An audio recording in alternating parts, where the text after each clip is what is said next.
Hello সবাইকে, আমার জন্মদিনের ব্লগে তোমাদেরকে অনেক অনেক স্বাগত। চলো জন্মদিনের সকালবেলা আমি কি করলাম সেটা তোমাদের সাথে ব্লগের মাধ্যমে শেয়ার করি।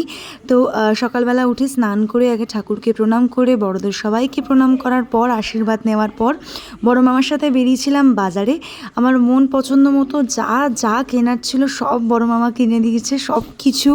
তারপর আমরা বাড়ি এসে ব্রেকফাস্ট করে আমরা যাচ্ছিলাম এম বাজারে, বিকজ ছোটো মাসির তরফ থেকে একটা ড্রেস এবং মেজু মাসির তরফ থেকে একটা ড্রেস, এইগুলো আমাকে কিনে দেওয়ার ছিল, সেই জন্যই আমাকে নিয়ে যাচ্ছে।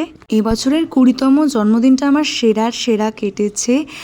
কেন বলছি, সমস্ত কিছু তো তোমরা ব্লগে দেখতেই পাবে। সবাই একসাথে আমার জন্য এত কিছু করছে। মাম্মাম সকাল থেকে উঠে আমার জন্য প্রচুর কিছু রান্না করছে, বাপি মাম্মামকে হেল্প করছে। আচ্ছা, এই ড্রেসটা কেমন লাগছে অবশ্যই জানিও তো। এটা আমার ছোটো মাসি দিয়েছে, আর মেজো মাসির 3 পিসের সেটটা এখনও পর্যন্ত অল্টার করা হয়নি বলে সেটা আর পরা হয়নি।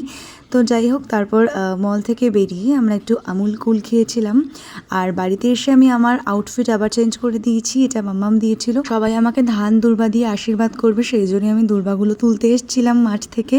তো যাই হোক, অনেক কিছু ছিল। কি ছিল সেটা অবশ্যই জানতে হলে নেক্সট ভিডিওতে চোখ রাখতে হবে, আর নতুন হলে অবশ্যই সাবস্ক্রাইব করে দিও।